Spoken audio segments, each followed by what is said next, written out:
बहुत समय पहले की बात है। किसी गांव में रेशमा नाम की एक लड़की अपने माता पिता और अपनी छोटी बहन पिंकी के साथ रहा करती थी। रेशमा के बचपन से ही सफेद बाल थे, इसीलिए सभी उसे बुढ़िया कहकर उसका मजाक उड़ाते थे। वही पिंकी देखने में बहुत खूबसूरत थी और उसे अपनी सुंदरता पर बहुत घमंड था। बेटी पिंकी, तुम तैयार हो जाओ, शाम को हम रमेश मामा की शादी में चलेंगे। माँ, क्या रेशमा भी हमारे साथ चलेगी? हाँ बेटा, पूरा परिवार साथ चलेगा। हाँ तो ठीक है माँ, एक काम करो, आप सभी पार्टी में हो आओ।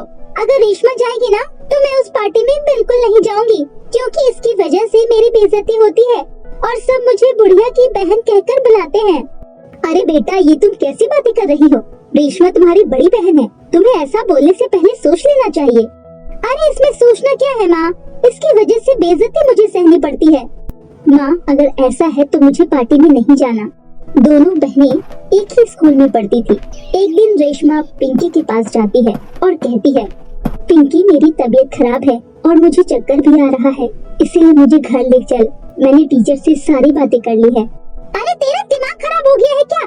मैं क्या तेरी नौकर हूँ? अपना बैग उठा और निकल यहाँ से। और अब यहाँ खड़ी खड़ी मेरा मुँह क्या देख रही है? चल जा यहाँ से। रोते रोते रेशमा वहाँ से चली जाती है और घर आकर उसकी माँ रेशमा से कहती है, क्या बात है बेटी, तुम रो क्यों रही हो? रेशमा अपनी माँ को सारी बातें बता देती है। नहीं नहीं, रोना बंद करो बेटा, वो तुम्हारी छोटी बहन है, उसकी बातों का बुरा नहीं मानते। जब वो घर आएगी ना तब मैं उससे बात करूंगी। कुछ देर के बाद पिंकी घर आ जाती है।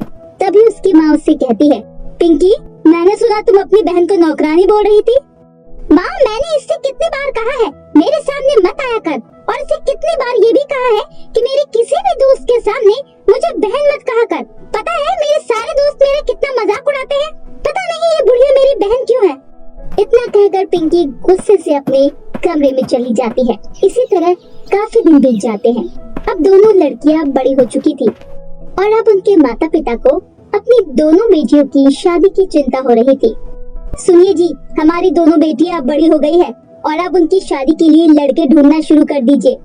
ठीक है, मैं आज ही अपने दोस्तों से बात करता हूँ। कुछ दिनों बाद लड़के वाले रेशमा को देखने आते हैं। संजय कुछ देर रेशमा से अकेले में बात करता है और अपनी माँ से कहता है, माँ, रेशमा बहुत ही अच्छी लड़की और समझदार है, मैं शादी करने के लिए तैयार हूँ। अरे बेटा, ये तो क्या बोल रहा है? तू इस बुढ़िया से शादी करेगा क्या? माँ, इससे अच्छी लड़की मुझे कहीं नहीं मिलेगी। अरे भाई, तू पागल हो गया है क्या? चल घर चल, तेरे लिए एक अच्छा सा रिश्ता लेकर आएंगे। नहीं बहन, मैं शादी करूँगा तो सिर्फ इसी लड़की से करूँगा। इसके बाद संजय और रेशमा की शादी का रिश्ता तय हो जाता है और कुछ ही दिनों बाद संजय और रेशमा की धूमधाम से शादी हो जाती है। संजय रेशमा को बहुत अच्छे से रखता था, वहीं दूसरी तरफ उसकी माँ और बहन रेशमा के ऊपर बहुत ज्यादा जुल्म करते थे। संजय के जाने के बाद दोनों रेशमा को बहुत पीटा करती थी और उससे ही घर का सारा काम कराते थे।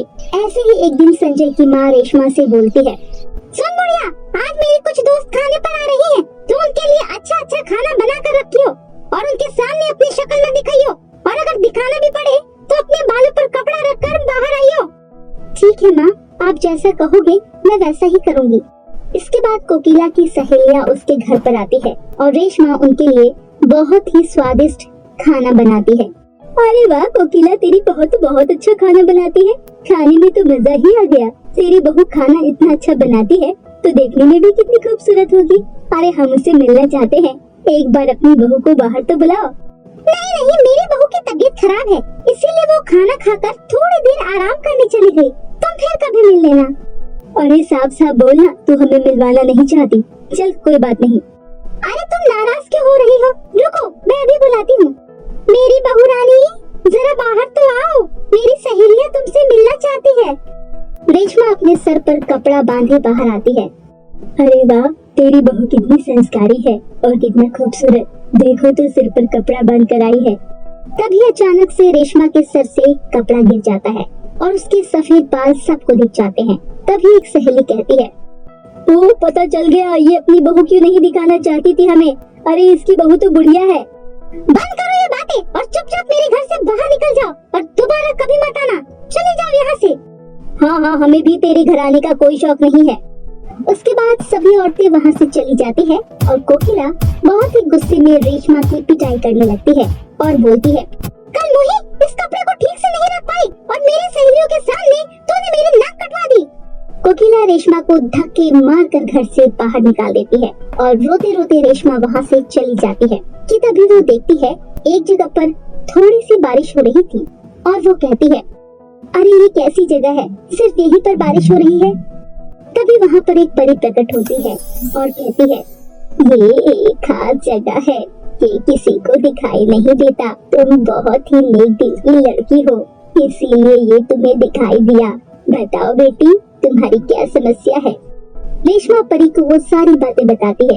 ये बात सुनकर परी अपनी जादू से रेशमा को एक सोने की जादुई लिपस्टिक देती है और कहती है, बेटी तुम इस लिपस्टिक को अपने होठों पर लगा लो, उसके बाद देखना इसका जादू। रेशमा उस लिपस्टिक को अपने होठों पर लगाती है। लिपस्टिक लगाते ही उसके बाल बहुत ही सुनहरे और खूबसूरत हो जाते हैं। ये देखकर रेशमा बहुत खुश होती है और रेशमा परी का धन्यवाद करके वहाँ से अपने घर चली जाती है। घर आकर सभी लोग रेशमा को देखकर हैरान हो जाते हैं। तभी संजय कहता है, अरे ये सब कैसे हुआ रेशमा, तुम्हारे बाल अचानक से इतने खूबसूरत कैसे हो गए। रेशमा उन सभी को जादुई सोने की लिपस्टिक के बारे में बताती है। ये सब सुनकर सभी लोग बहुत खुश होते हैं और उस दिन के बाद से रेशमा अपने परिवार के साथ हंसी खुशी रहने लगती है।